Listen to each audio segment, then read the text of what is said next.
আজকে একটা রান্না করলাম, মনে হলো একটু শেয়ার করি।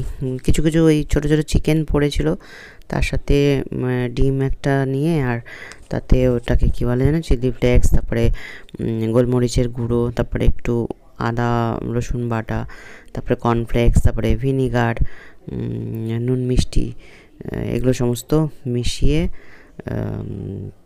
চটকে একসাথে করে নিলাম। এর নাম বলতে পারবো না, নাম জানি না, কোনো একটা ইউটিউবে দেখেছিলাম, সেটাকেই মনে করে করে করার চেষ্টা করলাম। তো এই যে এগুলো সব মেশানো হয়েছে, কর্নফ্লেক্স, আদা বাটা, রসুন বাটা, ডিম, সব কিছু এবারে এগুলোকে চটকে মেখে নেব। মেখে নিলে যে রূপটা আসবে সেটা হচ্ছে এই রকম। এবারে এটাকে একটু একটু করে নেব, নিয়ে তেলের মধ্যে ছাড়বো। এই যে আমি ভিডিও করছি, লক্ষ্মী দিয়ে এগুলোকে ছাড়ছে। এগুলো সব মনে হচ্ছে এখন দেখে যেন একসাথেই লেগে যাচ্ছে, তা নয়, প্রত্যেকটা আলাদা আলাদা করে হবে।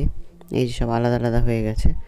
এগুলো কিন্তু এমনি খেতেও বেশ ভালো লাগে। এবারে কি করলাম, তেলের মধ্যে একটু রসুন কুচি দিলাম, তারপরে এই যে পেঁয়াজগুলোকে ডুমো ডুমো করে দিয়ে দিলাম, তারপরে একটুখানি এগুলো একটু ভাজা ভাজা হয়ে গেলে একটু আদা বাটা দেবো।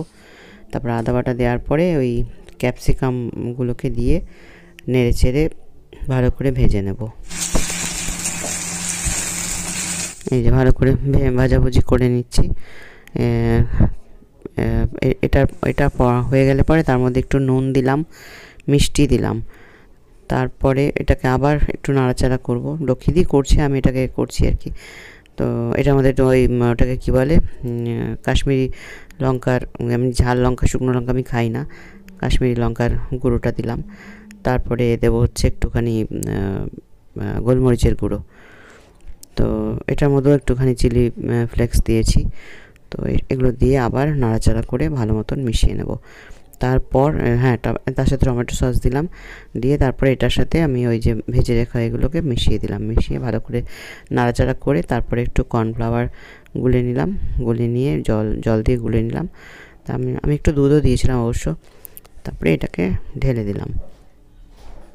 এর মধ্যে খানিকক্ষণ হবে, তারপরে মিষ্টিটা ঠিকমতো হতে হবে। কাঁচা লঙ্কা কুচি দিয়ে নিয়ে, আমার ঝাল লাগে, গোটা গোটা দিয়ে দিয়েছিলাম।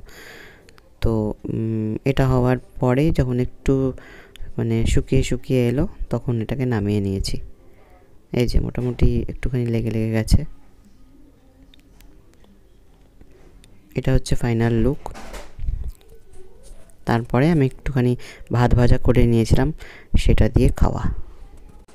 এটাকে ঠিক ফ্রাইড রাইস বলা যায় না, ওই আর কি, ভাতটাকে একটু ফুলকপি, মটরশুঁটি, গাজর, ক্যাপসিকাম, বিনস এই সমস্ত দিয়ে নেড়ে নিয়েছি ঘি দিয়ে।